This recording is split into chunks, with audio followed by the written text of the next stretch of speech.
Hey guys, today I pulled out a recent acquisition. This is my Sig Sauer X6 Supermatch. This is basically the top of the line, highest end target version of the P226, which most of you are probably familiar with. It's Sig's sort of their flagship combat handgun. This is a hand-built gun. It's built by their master shop in Germany, hand-built by German craftsmen. It's single action only. You know, it's got the 6-inch barrel. The construction is all different.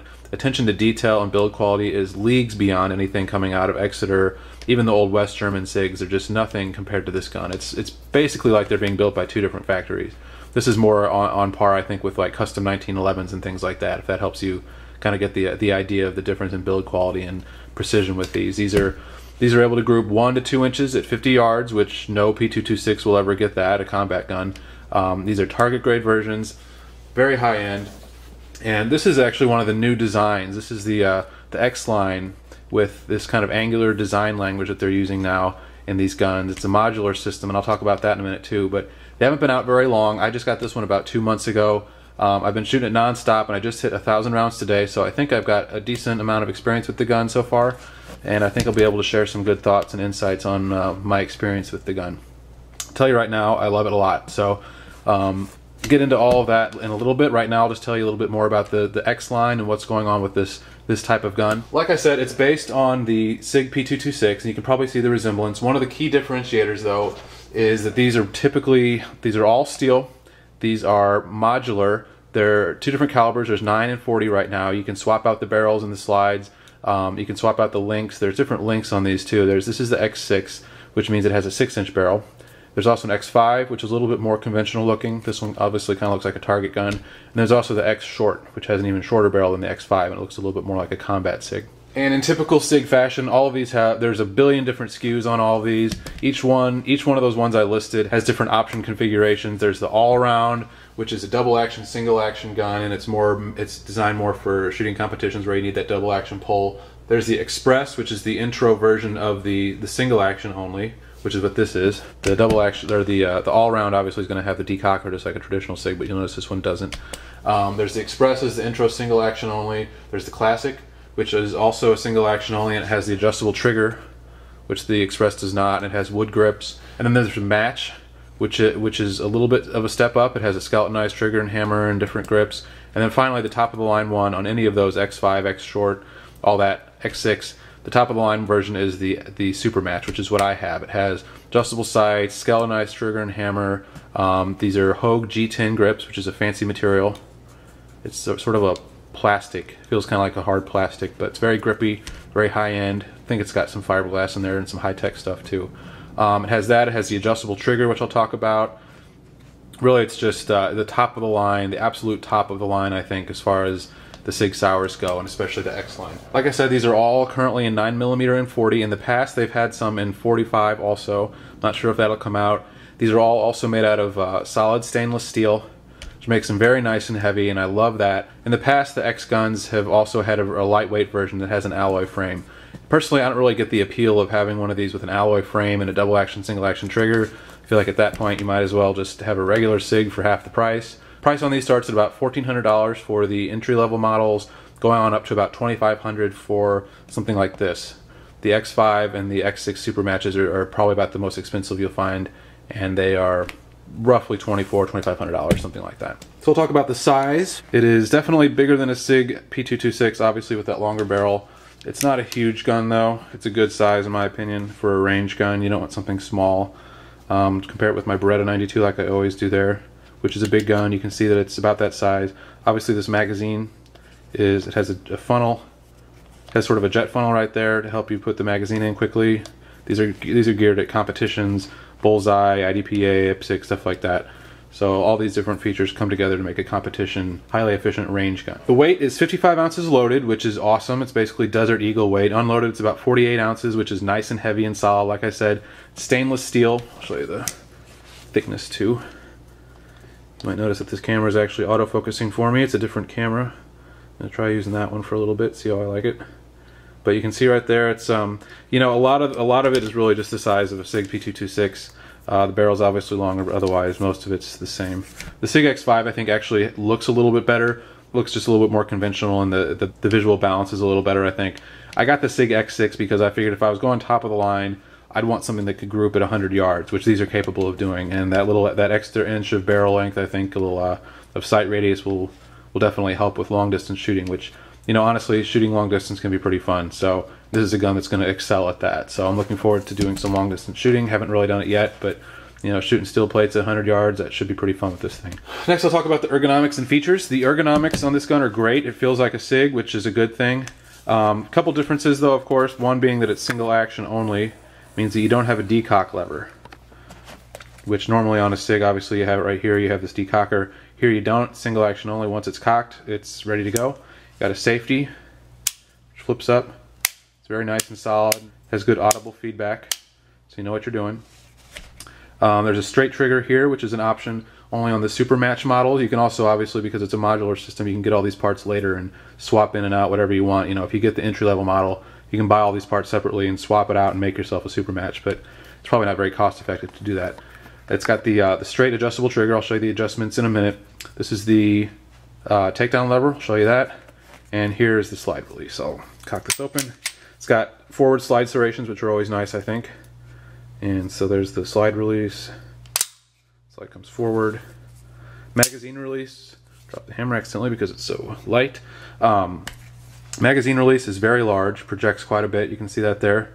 It's on the right side only, and I'm not sure if there's really a way to put it on the left side. I'm really not sure. I'm not a lefty, so I'm not sure about that. And another feature you'll notice is this rail. I'm not a fan of rails at all. I think they're pretty ugly usually, but this one I'll make an exception for because eventually in the fall, I believe, of this year, they're going to have an X weight, they call it, which is a barrel weight basically that attaches to this rail here, and it blends in with the look of the gun, and it gives you a little bit more weight out front to keep the barrel down, the muzzle down, which I think is cool. I love heavy guns. This thing, like I said, is 55 ounces loaded. Putting on that extra weight up front, I think it's just going to be really cool. Told you I'd talk about the adjustable trigger here, and I'll show you what's going on with that. It's adjustable in a few different ways. What you have here on the side is you can stick an Allen wrench in there. These are included within the box. You know what? I'll show you what's in the box real fast. Just real quickly, I meant to do this earlier. So here's the box you get when you first get the gun. You got the gun there, extra magazine. It comes with two 17-round magazines. You get some high-definition gun grease, a little toolkit, which is what I was just talking about, and then, of course, manuals in different languages, test target, which is part of the reason why I wanted to show you this. This is the test target at 25 yards, 5 shots. And these are all done by hand now. They're not put in a bench rest or anything like that. So I'm pretty confident that in a machine rest, this would actually group much tighter. This is a human shooting this. So very impressive groups at 25 yards. And it can do better. Anyway, the reason I'm showing you all that stuff in the box is because this is a new gun. And I figure some people are actively looking at buying one of these and might be curious. Anyway, I was going to show you the trigger adjustments. Stick one of those Allen wrenches in the side there that you can see. You can actually slide the trigger forward and backward, which is kind of cool. So, you know, if you have shorter fingers and you want a shorter reach, you can pull it back in closer to the frame. If you're like me and you kind of like a little bit of a farther out trigger, I've loosened that up, pushed the trigger forward, and now it's a little bit farther out. You can also stick a screw up in through here, and you can adjust the over travel, and there's a screw through here that you can adjust the weight of the trigger pull. I've got it down about as low as it can go. It's a little bit over 2 pounds. I'll show you that in a minute. And I've got barely any over travel, which is pretty much how I like it. Actual feel in the hand is great. As I mentioned earlier, you know, it's like if you're holding a Sig, this is exactly what that feels like, only it's got a nice big beaver tail. So it's sort of like some of the Sig Elite models, I think. Honestly, it's kind of hard for me to keep track of all the different Sig models out there. They have billions of them, but I think the Elites have that beaver tail, and that feels really nice. These G10 grips have a pretty good feel to them. They're very much like plastic, but they're definitely very grippy. And just overall, the gun feels good. Now, you might be wondering about the balance because of this long barrel. It's a little bit front heavy, but not excessively so, I don't think. And especially when you load a full magazine in here, it actually feels pretty well balanced, I think. It's not top heavy or anything like that. Overall, I think the balance on this gun is actually quite good. And it definitely points well. It's very natural pointing. I tend to like the Luger grip angle a little bit more. It's got adjustable sights. There's a sight picture for you. Very easy to see. There's that skeletonized hammer. And the trigger's a lightweight version also. Little serrations there if that's how you shoot. Very fine checkering here too. out for you. So there's a 17 round mag. Not sure if regular P226 mags will actually fit in here. I would assume so, but I'm not sure about that. So let you kind of look at it. Very nicely machined. It's one of the things that you first notice when you pick it up and handle it. And it's just instantly, it's obviously better than a P226. And I'm not trying to bash the P226. I think they're great guns. My dad had one. It was a West German model and it shot well. But this is just not even in the same category as far as build quality, and it's pretty obvious when you first handle it. So you might be wondering, why would you spend $2,500 on a Sig P226? And that is where I get into shooting impressions. This gun is a fabulous shooter. It's one of the best shooting guns I have, probably. I made a video in the past about my absolute favorite semi-auto range gun, which is a Pardini GT9, which I also have here. And I'm going to say I still think that this is a little bit better, only because I like the grip angle and the ergonomics feel just a little bit better. The bore axis is a little lower. I think the trigger is a smidge better, but this X6 is absolutely awesome at the range. There's really nothing to complain about with this gun at the range, especially with the adjustable trigger. The straight trigger feels really nice if you've never shot one of those. Let me make sure it's empty. I've been shooting it all day, so I just want to make sure. I'll show you the trigger pull, at least the way I've got it tuned. A little bit of take up here, and it's very light, as you can see. It's very light, a little bit of take up, and you hit that wall, and it just breaks. I'll show you that again. So the great trigger, once it's been adjusted. I'll be honest, when I first opened it from the box, I wasn't super impressed with the trigger. It's a little bit heavier than I expected it to be. I think there was a little bit more over travel than I thought there'd be also. But like I said, you can adjust all that stuff and make it exactly how you want. Very light, very crisp. And I'll show you the reset. Reset is one area where I think there could be some improvement. It's a little bit weak feeling. There's the click. The click isn't super loud either, and I think that return spring is just a little bit weak. I think it would be nice if it was a little bit more positive feeling when the trigger returns out. But so there's the reset, very short, and obviously the next pull is pretty good. So great trigger. Shooting is of course great. Accuracy, you know, it's 1 inch at 50 yards, so how are you going to complain about that? And what's great about it really is just that it's almost supernaturally accurate. There are a few guns that I have that are like that. The GT9 is one of them, but it's like, you know, you could just close your eyes, point the gun vaguely in the direction of the target, pull the trigger, which don't try that at home, I don't condone it, but you could do that and open your eyes and then the round hit right on the bullseye. It's almost like magic. And somehow the farther out the target goes, the tighter the group gets or something. It's weird, but this gun is a flawless shooter with the great trigger, good sight picture, nice long sight radius. You know, it's just impossible not to have groups like this at 15, 20 yards. I mean, that's what your groups look like, and you don't even have to try hardly. And I said that about the Pardini too. It's just almost effortless. And the recoil is great. This gun is so heavy, 55 ounces loaded, you know, 48 ounces if you're running out of ammo. It just soaks up the recoil. It feels like hot 22s or something. The sights fall right back onto target because of that. It's just an absolute joy and a pleasure to shoot. And like I said, I've shot 1,000 rounds through it. It's been my exclusive 9mm basically for the past month and a half that I've had it, and been really loving it, really digging it a lot. And I've also not had a single failure to feed, failure to fire, anything like that, failure to extract. It's been dead solid reliable, except for one minor thing, and that's going to lead into my criticism section. And my criticism with this gun is kind of an interesting and unusual one. What happened was, it was actually just a few days ago, I was at around the 600 or 700 round mark, I think, and this trigger had actually worked its way back. Remember that it's an adjustable trigger, it can slide forward and backward. The trigger had worked its way back so far that the hammer was cocked back from the previous round, but it was so close to the frame that I couldn't actually pull it, and I couldn't release the sear to drop the hammer. And since it's a single action only, I couldn't like decock it to drop the hammer or anything like that. The hammer was back and I couldn't get it down, so I had to stick that little Allen wrench that it comes with, loosen that, back it all the way out, and then push the trigger back to where I wanted it to be and tighten it down again. The strange thing was that screw wasn't loose. This trigger had slid back into the frame somehow, but that screw wasn't loose. So I'm going to pay attention to that. After that happened, I shot another 300 rounds through it over the weekend and everything, and it didn't happen again, but I'm definitely going to pay attention to it, make sure the trigger isn't starting to work its way backwards. And I'm not sure if, you know, a little Loctite somewhere might help, but it's just kind of a little bit strange because that screw wasn't loose at all anywhere, and I didn't over torque it, but I didn't want to under torque it either, and I don't know, it felt like it was tight enough to me. So kind of a strange issue. I never had that before because I've never had a trigger that can slide back and forth. So that was unusual. And that was really the only failure that I've had with this gun. A couple minutes with the wrench fixed it, but that's been it. You know, it's been 100% reliable. Oh, also today at the end of my session, right as I was getting over 950 rounds or so, I noticed that these grip panels are starting to get a little bit loose. So definitely going to need to Loctite these screws. I think that's just a matter of these screws sort of working themselves loose as the gun recoils. Just sort of incrementally unscrews these right here. But it wasn't like loose. It was just, you know, if you pick up a gun and the grip panel slips just 0.5 millimeter, you can feel it, and that's all it was. You could just kind of feel it shaking a little bit. So apart from that, no problems with the gun.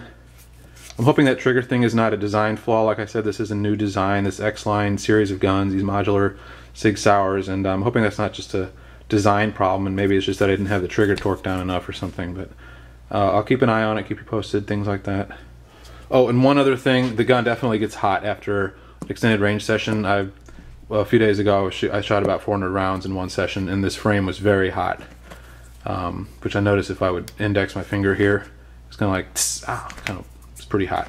So I mean, it is a stainless steel gun, so you kind of expect the heat to transfer pretty quickly through it, but that's just one other thing. If you're shooting it a lot, this frame does get pretty hot. Takedown is very quick and very easy and very SIG-like. I'll show you that real fast just for those who are interested in seeing the insides of this thing. Rack the slide back, drop the magazine, spin this lever here, just like on a regular SIG, and off comes the slide. There you have the insides. Not super exciting, really. You got your match grade barrel here. It'll do 1 to 2 inches at 50 yards. And inside there is filthy because, like I said, I've been shooting it a lot lately. Just got back from the range a couple hours ago, in fact. You'll notice also that the rails on here are very long. You get a lot of really good, tight-fitting slide-to-frame fitment there. And I'll just slide that back on for you. It's not quite as smooth as the Pardini, for example, or even a P210, but it's still a smooth gun. Get a lot of contact there, and I think that's definitely part of the reason it's so accurate, apart from the match grade barrel and just the general precision. So in conclusion, this video has been pretty long, but I think if you've been paying attention, you'll know that I highly recommend this gun. Yes, it's expensive. You're going to pay over $2,000 for the single action only versions that I think you should get. I don't know if I'd mess around with the double action, single action, you know, it's at that point, what are you doing with that extra accuracy? It's just like, just get a regular combat SIG, I think. The reason you get these is for the build quality and the single action trigger, which is fantastic once you've adjusted it, in my opinion. Perfect range gun. You know, it's not going to dethrone my Pardini GT9 because, like I said, I like the grip angle and the trigger is a little bit more crisp, I think. But this is a solid number 2. You cannot go wrong with it. And really, given the price, $2,000 for the X5, I think you can get the Express, the entry-level single-action model, for even cheaper than that. It's really like a custom-level 1911, and the price is not that out of line. And I think these are cooler in a lot of ways than most of those that price range 1911. So definitely a great gun. Highly recommend it. If you're wanting to get a nice competition gun or even just a nice range gun, save up, skip the $1,200 SIGs and things like that. Save up an extra $500, get something like this. Get an X5 or even get an X6 with this longer barrel, or get the X short, something like that. Just get one. They're great. Love it a lot. And thanks for watching.